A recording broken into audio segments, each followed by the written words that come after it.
टकराव।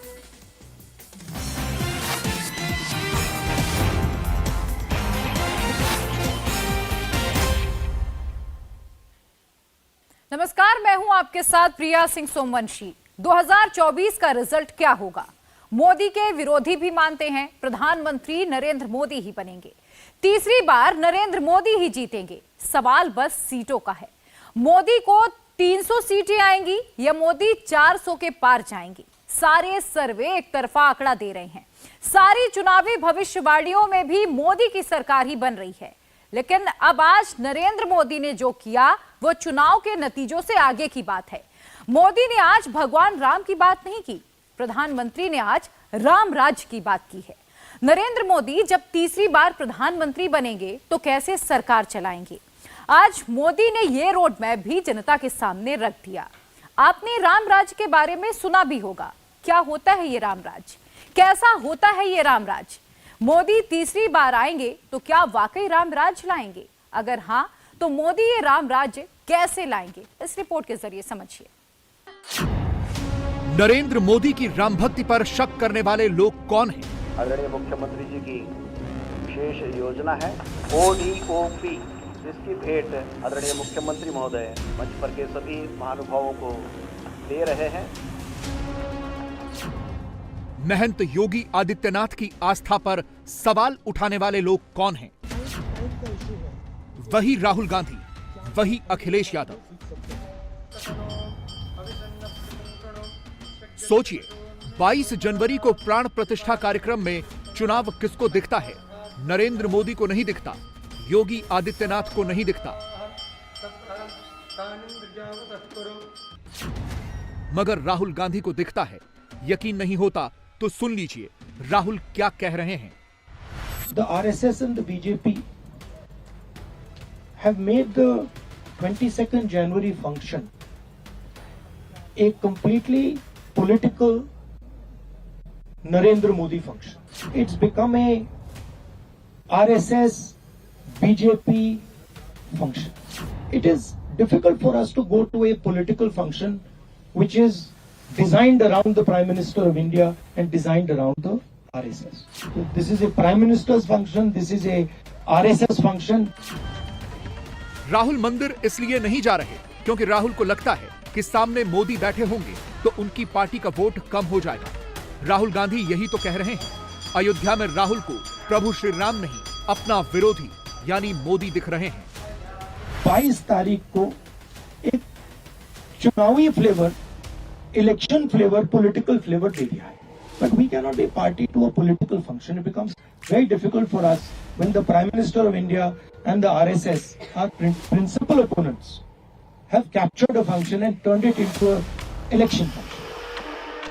राहुल गांधी को लग रहा है कि 22 जनवरी को वो अयोध्या पहुंच गए तो उनका वोट घट जाएगा। वोट तो राहुल गांधी का वैसे भी घट गया है, 22 जनवरी से पहले ही घट गया है। योगी आदित्यनाथ ने पोस्टर पर जो कुछ भी लिखा वो पढ़ लीजिए। सिर्फ योगी आदित्यनाथ का एक नारा सुन लीजिए, बाकी बात बाद में बताते हैं। फिर एक बार मोदी सरकार, फिर एक बार मोदी सरकार, फिर एक बार मोदी सरकार, इस बार 400 पार, इस बार 400 पार, इस बार 400 पार। अब की बार 400 पार यानी 303 से कम 93 सीट ज्यादा। और जब नरेंद्र मोदी की 93 सीट और ज्यादा बढ़ेंगी तो राहुल की सीट पहले से ज्यादा घटेंगी। अभी राहुल कितने पर है? 52 सीटों पर। मोदी बढ़ेंगे तो ममता भी 22 से नीचे आएंगी, डीएमके भी 23 से कम हो जाएगी, नीतीश भी 16 से काफी पीछे चले जाएंगे। सवाल है कि 400 पार आएगा तो कैसे आएगा? देश के कोने कोने में भगवा कैसे लहराएगा?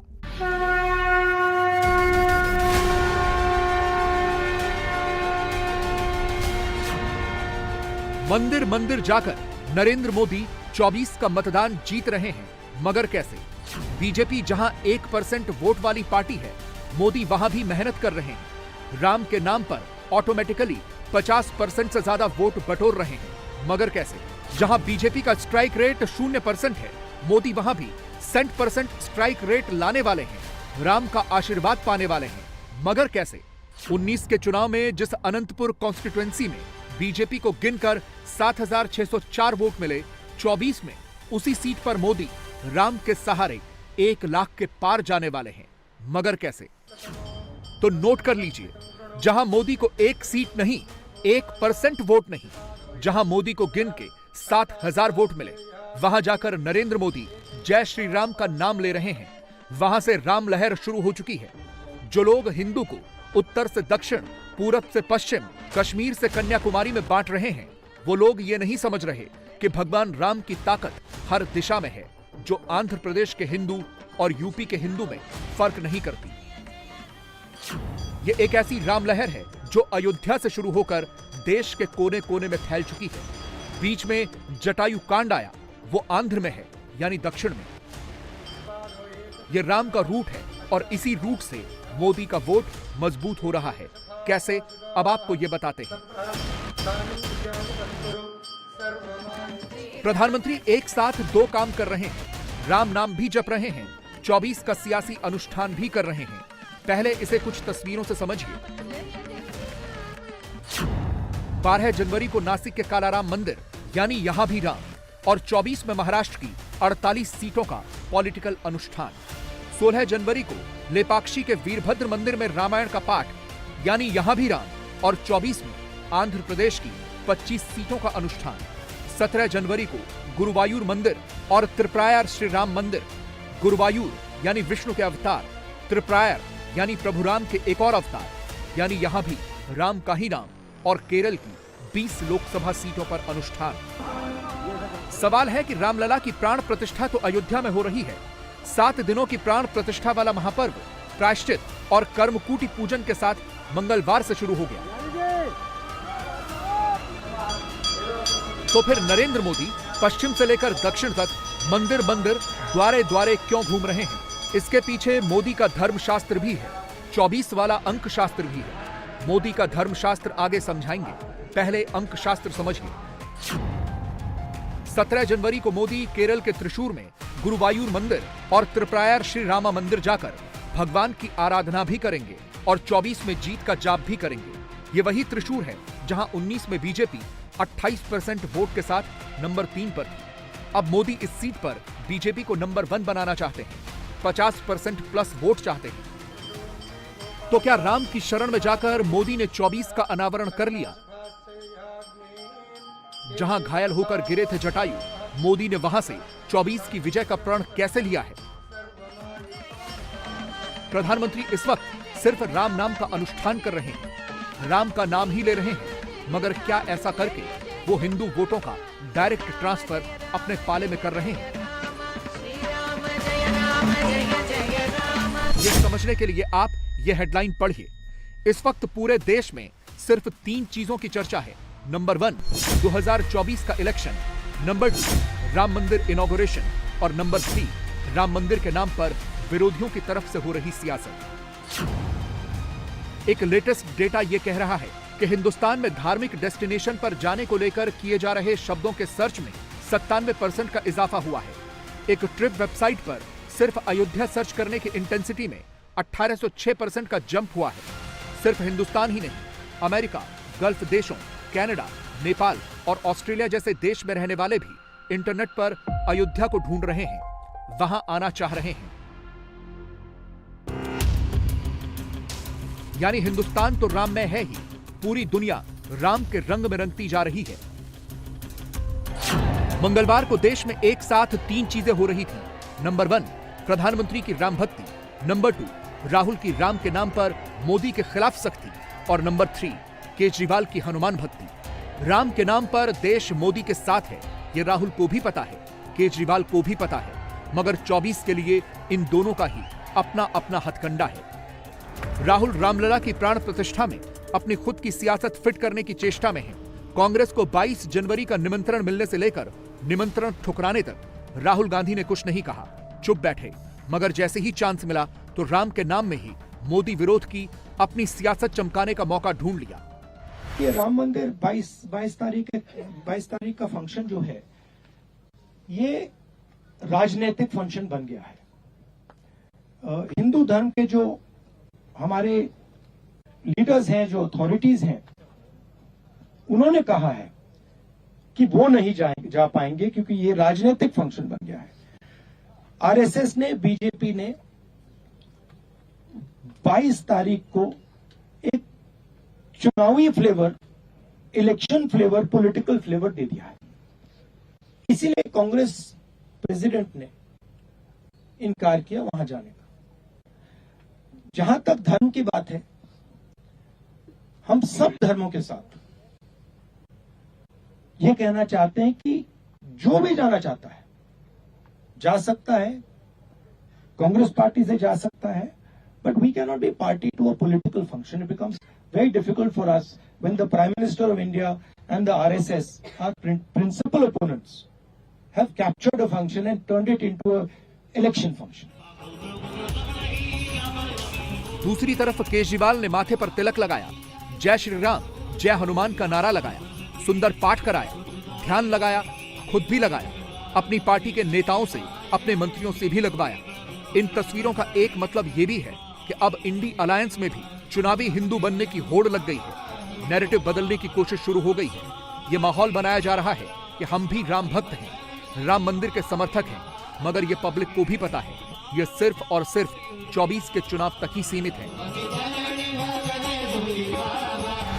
हनुमान जी का आशीर्वाद मिलेगा, प्रभु श्री राम जी का आशीर्वाद मिलेगा। जय बजरंग बली, जय सिया राम, जय सिया राम।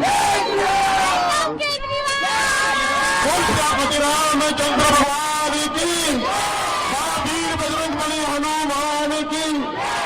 जो बरसाती मेंढकों की मैंने बात की, जिन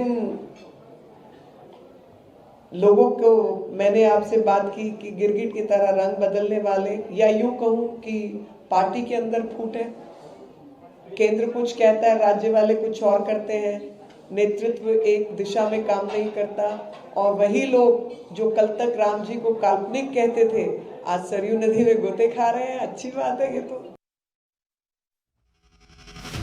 मोदी के विरोधी जिस वक्त राम के नाम पर 24 वाली सियासी स्क्रिप्ट पढ़ रहे हैं, मोदी उस वक्त राम राज्य की कल्पना को हकीकत में बदल रहे हैं। राम का काम भी कर रहे हैं, रामलला की प्राण प्रतिष्ठा के लिए कठोर अनुष्ठान भी कर रहे हैं। प्रधानमंत्री इस वक्त न सिर्फ एक समय का उपवास और यम नियम का पालन कर रहे हैं, बल्कि वो प्राण प्रतिष्ठा से 3 दिन पहले से बिस्तर पर शयन नहीं करेंगे। उन 3 दिनों तक मोदी कठिन उपवास करेंगे, सिर्फ फलाहार करेंगे और लकड़ी की चौकी पर कंबल बिछाकर शयन करेंगे। यानी विरोधी हर बात में मोदी को कोसने वाली सियासत तो कर सकते हैं, मगर राम के लिए मोदी का भक्तिभाव नहीं समझ सकते, मोदी के जैसा समर्पण भाव नहीं दिखा सकते। वो तो राम की आराधना से ही प्राप्त होता है। हमारे माननीय प्रधानमंत्री महोदय स्वयं हर बात के लिए अपने को योग्यतम बनाने का प्रयास करते रहते हैं। जब वे सेना में जाते हैं तो सेना के अनुकूल बन जाते हैं, जब वे धर्म अनुष्ठान के लिए आ रहे हैं तो उसके लिए भी अपने को अनुकूल बनाने हेतु बहुत उत्सुक रहे हैं। हमने किसी ने कुछ भी नहीं कहा, लेकिन उन्हीं के स्वयं के समाचार हम लोगों के पास आए कि विशिष्ट जानकार लोगों से संपर्क करके और इसको जान लेना चाहिए कि मुझे इन 11 दिनों में, 7 दिनों में, 3 दिनों में और उस प्रतिष्ठा के दिन कौन कौन से नियमों का पालन करना है। तो 11 दिन से वे स्वयं यम नियमों का पालन कर रहे हैं। यम नियम ये शब्द मूल भगवान पतंजलि के हैं और उसमें शौच, संतोष, तपस, स्वाध्याय, ईश्वर प्रणिधान ये नियम है, और अहिंसा, सत्य, अस्तेय, ब्रह्मचर्य, असंग्रह, अपरिग्रह ये यम है। इन सब का उनको इन दिनों में पूरी तरह पालन करना है। इन दिनों में उनके लिए विदेश यात्रा भी वर्जित है और वे एक समय का उपवास कर रहे हैं और भोजन एक समय का तो हो गया, रोज विशिष्ट मंत्रों का जप भी कर रहे हैं। भगवान श्री राम की प्रतिष्ठा के लिए मुझे योग्य बनना है, तो उनको भी कुछ मंत्र कहा गया है, मंत्र का जप वे कर रहे हैं। अंतिम 3 दिनों में उनको पूर्ण उपवास करना है, वे केवल फलाहार ग्रहण करेंगे। उन 3 दिनों में वे पलंग पर शयन भी नहीं करेंगे। 3 दिनों में उनका शयन जो होगा वह एक चौकी के ऊपर कंबल बिछा करके शयन उनका होगा। इस प्रकार किसी भी उत्तम से उत्तम यजमान को जिन नियमों का पालन करना होता है, और वे नियम, उनके समाचार ऐसे थे, किसी भी प्रकार की शिथिलता न करते हुए मुझे बतला दीजिए, मैं सबका पालन करूंगा। प्रधानमंत्री के लिए प्राण प्रतिष्ठा से जुड़ा एक एक यम नियम कितना अनिवार्य है, कितना पावन है, ये उस वक्त पता चलता है जब मोदी आंध्र प्रदेश के लेपाक्षी में वीरभद्र मंदिर पहुंचते हैं। जटायु से जुड़ा प्रसंग याद करके राम का वंदन करते हैं और खुद को सौभाग्यशाली समझते हैं। साथियों, यहां आने से पहले मुझे पवित्र लेपाक्षी में वीरभद्र मंदिर जाने का सौभाग्य मिला है। मंदिर में मुझे रंगनाथा रामायण सुनने का अवसर मिला। मैंने वहां भक्तों के साथ भजन कीर्तन में भी हिस्सा लिया। मान्यता का है कि यहीं पास में भगवान श्री राम का जटायु से संवाद हुआ था। आप जानते हैं कि अयोध्या में श्री राम के भव्य मंदिर में प्राण प्रतिष्ठा से पूर्व मेरा 11 दिन का व्रत अनुष्ठान चल रहा है। ऐसी पुण्य अवधि में यहां ईश्वर से साक्षात आशीर्वाद पाकर मैं धन्य हो गया। मोदी के लिए अयोध्या, मोदी के लिए राम राजनीति का विषय नहीं है। प्रधानमंत्री के लिए प्रभु श्री राम राम राज्य की परिकल्पना है। मोदी को राम में आस्था दिखती है, भक्ति दिखती है, तो मोदी को राम में सुशासन का प्रतीक भी दिखता है, प्रेरणा की शक्ति भी दिखती है। मोदी विश्वास के इसी आधार पर राम राज्य की संकल्पना पर काम कर रहे हैं। तभी तो 2022 में जब यूपी में चुनाव हुए तो 83% लोगों ने विकास के मुद्दे पर मोदी की पार्टी को चुना। हर तबके का विकास यानी राम राज्य। 2023 के एक सर्वे में मालूम चला कि 55% लोगों ने मोदी सरकार में अपना भरोसा दिखाया। यह भरोसा भी राम राज्य ही है। 23 के छत्तीसगढ़ चुनावों में बीजेपी की 4 गुना सीटें बढ़ी। हर 10 में से 8 वोटर मोदी के काम से खुश था। 80% ने मोदी को चुना। इसी तरह मध्य प्रदेश में हर 10 में से 7 वोटर मोदी के काम से संतुष्ट था। 67% ने मोदी पर भरोसा जताया। राजस्थान में 79% ने मोदी के काम पर भरोसा जताया। मोदी पर लोगों का बढ़ता यह भरोसा भी तो राम राज्य की वो परिकल्पना ही है जो लोगों को साकार होती दिख रही है और पिछले 10 सालों में कहीं ज्यादा बढ़ी है। पूरा देश राममय है, राम जी की भक्ति में सराबोर है। लेकिन साथियों, प्रभु श्री राम का जीवन विस्तार, उनकी प्रेरणा, आस्था भक्ति के दायरे से कहीं ज्यादा है। प्रभु राम गवर्नेंस के, समाज जीवन में सुशासन के ऐसे प्रतीक हैं जो आपके संस्थान के लिए भी बहुत बड़ी प्रेरणा बन सकते हैं कि राम राज्य का विचार ही सच्चे लोकतंत्र का विचार है। राम राज्य यानी एक ऐसा लोकतंत्र जहां हर नागरिक की आवाज सुनी जाती थी, और उसे उचित सम्मान मिलता था। राम राज्य वासियों से कहा गया है, जो राम राज्य के निवासी थे, वहां के नागरिक थे, उनके लिए कहा गया है, राम राज्य वासी त्वम प्रोच्छस्वते शिरम न्यायार्थम युद्धस्व सर्वेषु समम चर परिपालय दुर्बलम विद्धि धर्मवरम प्रोच्चयस्वते शिरम राम राज्यवासीत्वम। अर्थात राम राज्यवासियों, अपना मस्तक ऊंचा रखो, न्याय के लिए लड़ो, सबको समान मानो, कमजोर की रक्षा करो, धर्म को सबसे ऊंचा जानो, अपना मस्तक ऊंचा रखो, तुम राम राज्य के वासी हो।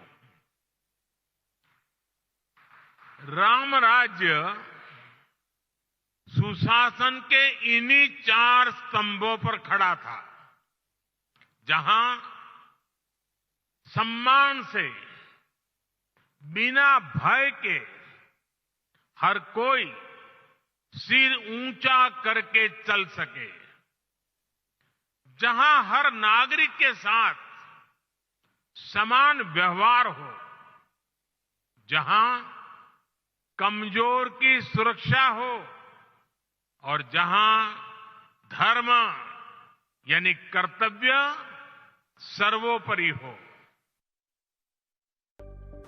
मोदी राम में आस्था दिखाते हैं तो राम के ही सहारे देश को आगे बढ़ाने का रास्ता भी बताते हैं। प्रधानमंत्री मोदी जब गारंटी की बात करते हैं तो उसमें भी राम राज्य की झलक ही दिखाते हैं। अब आप बोलेंगे ये कैसे?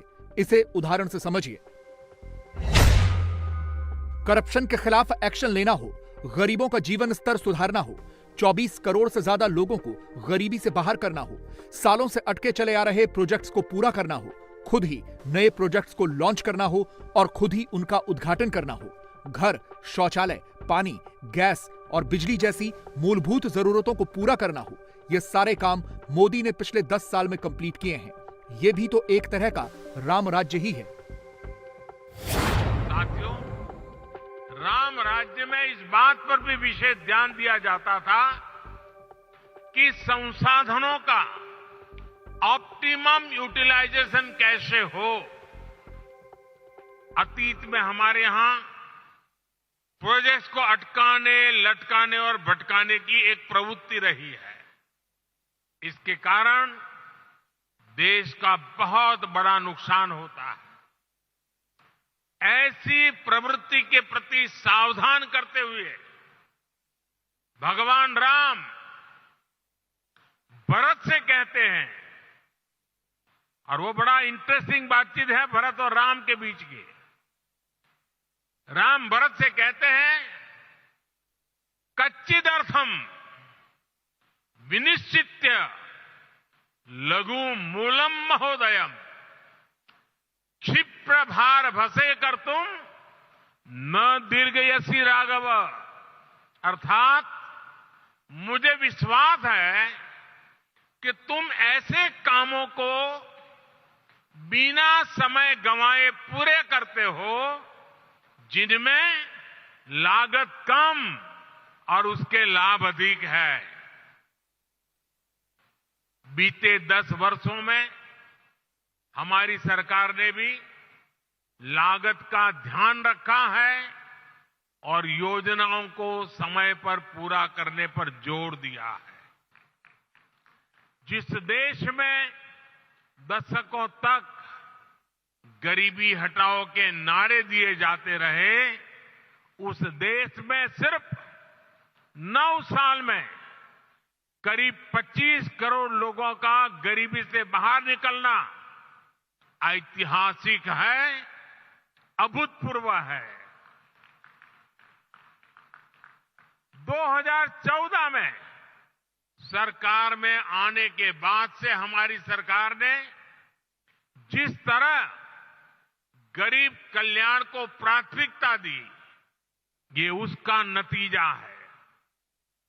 मेरा हमेशा से ये मानना है कि देश के गरीब में वो सामर्थ्य है कि अगर उसे साधन दिए जाएं, संसाधन दिए जाएं, तो वो गरीबी को खुद परास्त कर देगा। आज हम यही होता हुआ देख रहे हैं। 22 जनवरी को अयोध्या में राम मंदिर में प्राण प्रतिष्ठा से पहले एक और शुभ समाचार देश को मिला है। भारत में गरीबी कम हो सकती है, ये बात हर किसी को एक नए विश्वास से भरने वाली है, देश का आत्मविश्वास बढ़ाने वाली है। मोदी की ये ताकत पब्लिक तो समझती है, विरोधी नहीं समझते। इसीलिए लोग बार बार मोदी को ही सेलेक्ट करते हैं, विरोधियों को रिजेक्ट करते हैं। मोदी विरोधी गुट 14 में भी रिजेक्ट हुआ, 19 में भी रिजेक्ट हुआ और करंट सिचुएशन देखकर लग रहा है कि 24 में भी रिजेक्ट ही होगा। और इसके लिए प्रधानमंत्री ने 2 प्रसंग सुनाए हैं। एक प्रसंग लक्ष्मण को लेकर है, दूसरा रावण को लेकर है।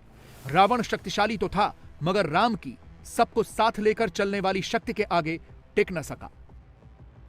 एक प्रसंग में भगवान राम लक्ष्मण से कहते हैं, नेयम मम मही सौम्य दुर्लभा सागरांबरा नहीं क्षयेयम धर्मेण शक्रत्वमपि लक्ष्मण।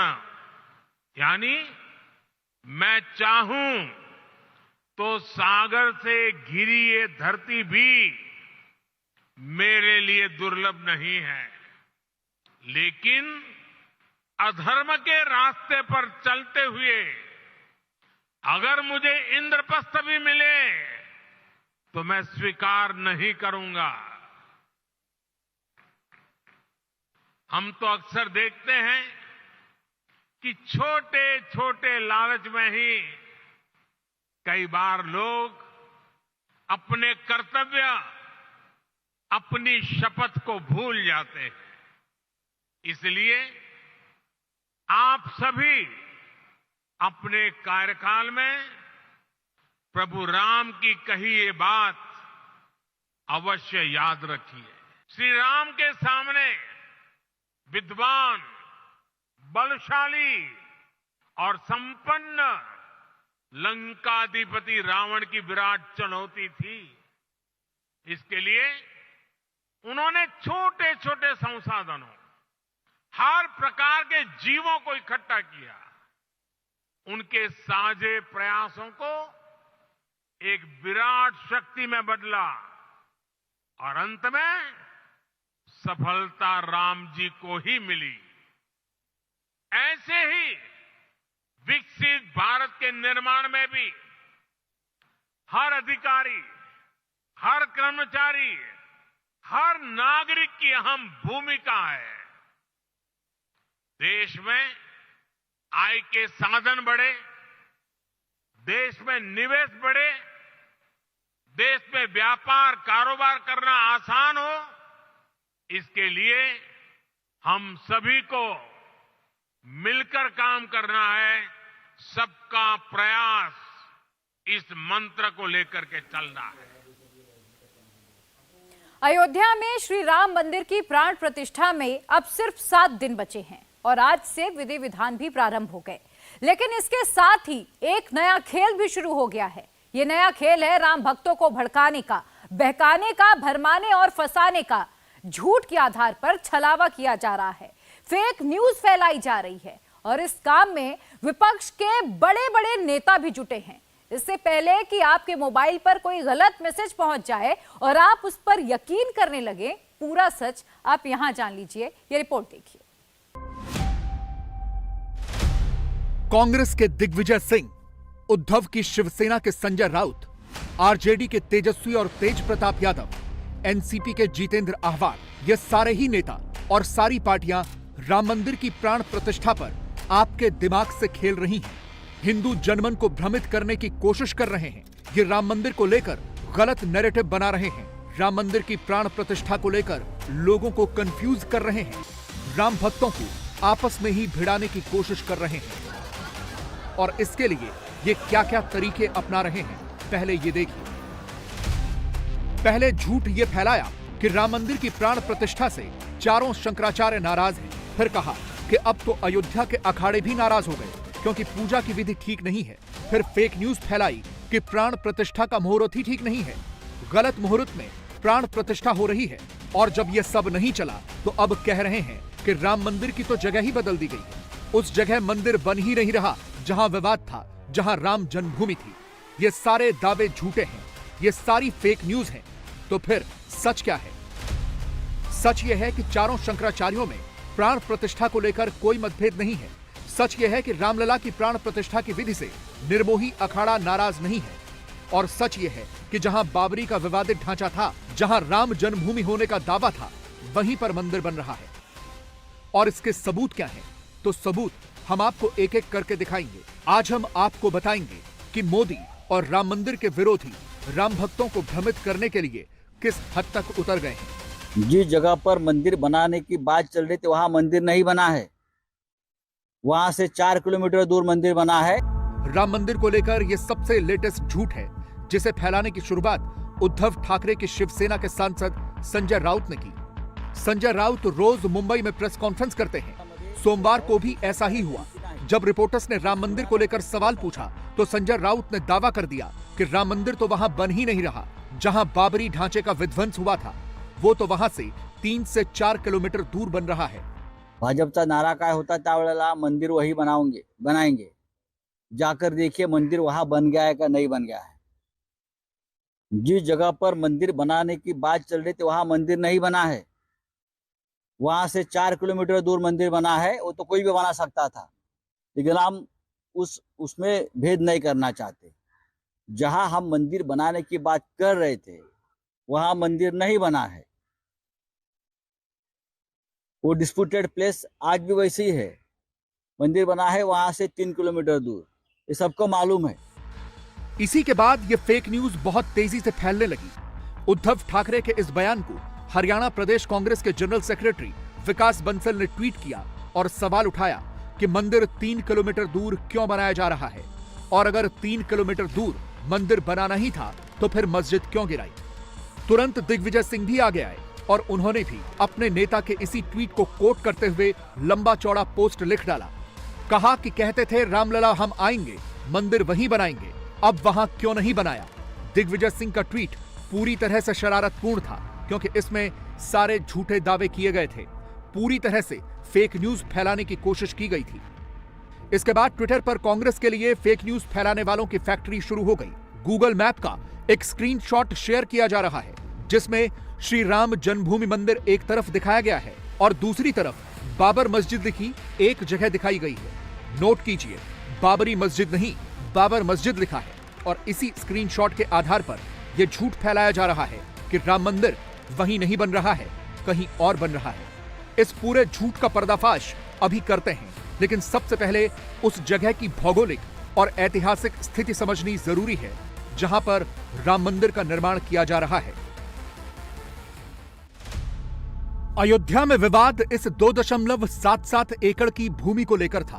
बहुत संक्षेप में ऐसे समझिए कि इसी जमीन पर विवादित बाबरी मस्जिद का ढांचा था। शुरुआत से ही राम भक्तों का यह कहना था कि जहां बाबरी मस्जिद का सेंट्रल डोम है, यहीं पर रामलला पैदा हुए थे और इसीलिए यहीं पर मंदिर था जिसे तोड़कर यह मस्जिद बनाई गई। 1949 में जब रामलला की मूर्ति मस्जिद में प्रकट हुई तो वो इसी सेंट्रल डोम यानी गुंबद के नीचे प्रकट हुई थी। 1992 में जब बाबरी मस्जिद का विवादित ढांचा ढहाया गया तो इसी सेंट्रल डोम के नीचे रामलला की स्थापना की गई। तब से अस्थायी मंदिर या टेंट में यहीं पर रामलला की पूजा की जाती थी। 2019 में सुप्रीम कोर्ट के फैसले के बाद यह जगह राम भक्तों को दी गई तो इसी जगह पर राम मंदिर का निर्माण शुरू हुआ। पूरा राम मंदिर परिसर करीब 67 एकड़ की जमीन पर फैला है जिसमें और भी बहुत कुछ बनाया जा रहा है। इसीलिए यह दावा करना कि जहां बाबरी मस्जिद थी वहीं पर राम मंदिर नहीं बन रहा पूरी तरह से गलत है। राम मंदिर वहीं पर बन रहा है जहां कहा जाता था कि बनाएंगे। मैं सोचता हूं कि यह एक बेशर्म और सफेद झूठ है। मैं देशवासियों को यह आश्वस्त करना चाहता हूं कि वो जो ढांचा था, उसका जो बीच का टॉम्ब था, उसके नीचे की जगह राम जन्मभूमि है। मंदिर वहीं बनाएंगे का अर्थ था कि वहीं बनाएंगे, और मैं देशवासियों को आश्वस्त करता हूं कि वहीं बनाया है। उसमें से एक आध इंच का भी हेर फेर नहीं हुआ, और इसलिए यह जो आरोप है इसका कोई प्रमाण नहीं है, इसका कोई समर्थन नहीं है, और ये झूठ है। तो फिर यह दावा क्यों किया जा रहा है कि मंदिर निर्धारित जगह से दूर बनाया जा रहा है? अब यह भी समझ लेते हैं। असल में किसी ने गूगल मैप में जाकर यह छेड़छाड़ की है। जिस लोकेशन पर बाबर मस्जिद लिखा हुआ है वो सीताराम बिरला मंदिर की लोकेशन है। गूगल मैप में मौजूद सैटेलाइट इमेज जूम करने पर सीताराम बिरला मंदिर के स्ट्रक्चर से बिल्कुल मेल खाता है। यहां पर बाबरी मस्जिद या बाबर मस्जिद न थी और न है।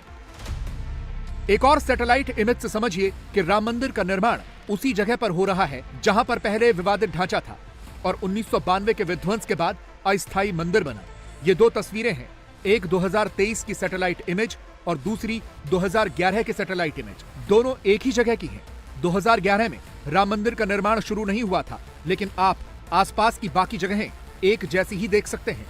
दावा था कि गुम्बद के नीचे प्रभु श्री राम का जन्म स्थान है, लेकिन मौजूदा जो मंदिर बन रहा है वो उस स्थान से दूर है। इस तरह का भ्रम, इस तरह का दावा किया जा रहा है। अब दावा करने के लिए कोई कुछ भी दावा करेगा।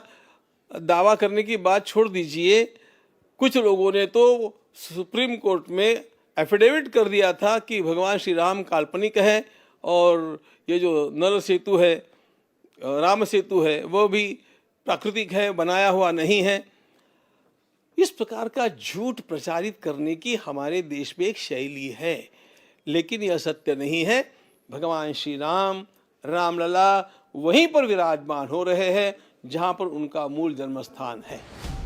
कुल मिलाकर इसी गूगल मैप के फर्जी स्क्रीनशॉट पर मोदी के विरोधियों ने यह झूठ फैलाया ताकि राम भक्तों को वो कंफ्यूज कर सकें, और वो लगातार ऐसा ही कर रहे हैं। संजय राउत तो आज भी नहीं सुधरे।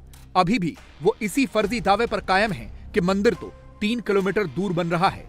आप जाकर देखिए, जो गर्भगृह था वहां मंदिर होना था, जो हमने गिराया था वहां मंदिर होना था, वहां मंदिर बन गया क्या? मंदिर वही बनाएंगे, वहां मंदिर नहीं बना। आप जाकर देख लीजिए ना मंदिर कहाँ बना है। आप 22 तारीख को खुद जाकर देखिए, फिर सवाल पूछिए, फिर मंदिर वही बनाएंगे। ये नारा क्यों दिया था आपने? जनता को मूर्ख बनाने के लिए। पहली बात तो मैंने जिंदगी में ये फलसफा मेरा है कि मूर्खों को मैं जवाब नहीं देता, लेकिन मैं इतना जरूर कहूँगा कि इस प्रकार से हिंदुओं का अपमान करना छोड़ दीजिए।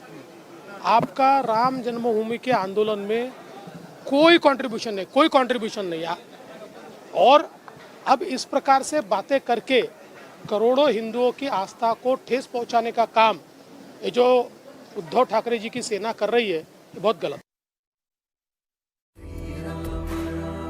अयोध्या में जब से श्री राम मंदिर की प्राण प्रतिष्ठा की तारीख आई है, विरोधी लगातार ऐसे ही भ्रम पैदा कर रहे हैं। मोदी और राम के विरोधियों का इस वक्त फेवरेट टाइम पास है कि राम मंदिर को लेकर झूठे दावे करो और पब्लिक के बीच में भ्रम फैलाओ। मंदिर विरोधियों ने एक झूठ यह भी फैलाया कि मंदिर का उद्घाटन वैदिक परंपराओं से नहीं हो रहा, इसीलिए चारों शंकराचार्यों ने इस कार्यक्रम का विरोध किया है। यह भी पूरी तरह से गलत था। इसका जवाब शंकराचार्य श्री सदानंद सरस्वती ने दिया है। साफ कह दिया है कि राम मंदिर की प्राण प्रतिष्ठा गौरव का क्षण है। अब तो कार्य पूरा प्रारंभ हो चुका है, पूरा होने दीजिए और भगवान श्री राम को अयोध्या में विराजित होने दें सभी लोग, यही शुभ होगा हमारे लिए। कराने वाले भी विद्वान हैं, काशी से आए हुए हैं, जगह जगह पूरे देश से आए हुए हैं, और श्रृंगेरी के जगतगुरु शंकराचार्य जी महाराज ने भी आशीर्वाद दिया हुआ है। तो इस कार्य को अब तो पूरा होना ही है। परमात्मा श्री राम हमारे आराध्य हैं, तो उनकी प्रतिष्ठा के संबंध में विधि और निषेध शास्त्र की मर्यादा का पालन होना चाहिए, यही शंकराचार्यों का कहना है। कोई कार्यक्रम का विरोधी नहीं है, कोई विरोध का प्रश्न ही नहीं है, हम सब राम भक्त हैं। श्री शारदा पीठ के शंकराचार्य स्वामी सदानंद सरस्वती की तरफ से यह चिट्ठी भी जारी की गई है, जिसमें साफ साफ लिखा है कि उनके विषय में झूठी खबरें फैलाई जा रही हैं कि वो प्राण प्रतिष्ठा से खुश नहीं है। सोशल मीडिया पर ऐसे ही झूठ फैलाया जा रहा है, तरह तरह का विवाद खड़ा किया जा रहा है। राम मंदिर के उद्घाटन और रामलला की प्राण प्रतिष्ठा को लेकर दावा किया जा रहा है कि निर्मोही अखाड़ा विधियों और अनुष्ठानों से खुश नहीं है। अब इन दावों को निर्मोही अखाड़े के महंत दिनेंद्र दास ने पूरी तरह से झूठ बताया है। कहने वाले तो कुछ भी बोल सकते हैं, लेकिन हम स्वयं वहाँ आरती में सुबह भी जाते हैं, कभी शाम को भी जाते हैं, और वैष्णव संप्रदाय के ढंग से वहाँ पूजा पाठ हो रही है, धूप दीप नैवेद्य आरती हमेशा चल ही रही। तो हमारी परंपरा को जो मान रहे हैं, तो हमारे ट्रस्ट वाले लोग भी वैष्णव संप्रदाय की परंपरा को मान रहे हैं, तो हमको मानना ही पड़ेगा। कहने वाले तो कुछ भी बोल सकते हैं। ये अखाड़ा पंचायती वाला स्थान है, अखिल भारतीय श्री पंचरामानंदी निर्मोही अखाड़ा। ये पंचों के निर्णय से यहाँ काम होता है। हमारे ट्रस्ट की तरफ से अखाड़े के जितने पंच लोग हैं, सबका निमंत्रण हमारे पास आ चुका है और सबके पास व्हाट्सएप कर चुके हैं, और सब अखाड़े के पंच लोग अखाड़े में आएंगे और सब में उत्साह प्रेम बना है। कुल मिलाकर मोदी और मंदिर के विरोधियों की झूठ की दुकानें खुली हुई हैं। वो ऐसे ही लोगों को भ्रमित करते रहेंगे, मंदिर निर्माण पर झूठ फैलाते रहेंगे, क्योंकि उन्हें साफ साफ दिख रहा है कि मंदिर बनवाकर मोदी 24 तो क्लीन स्वीप कर ही चुके हैं।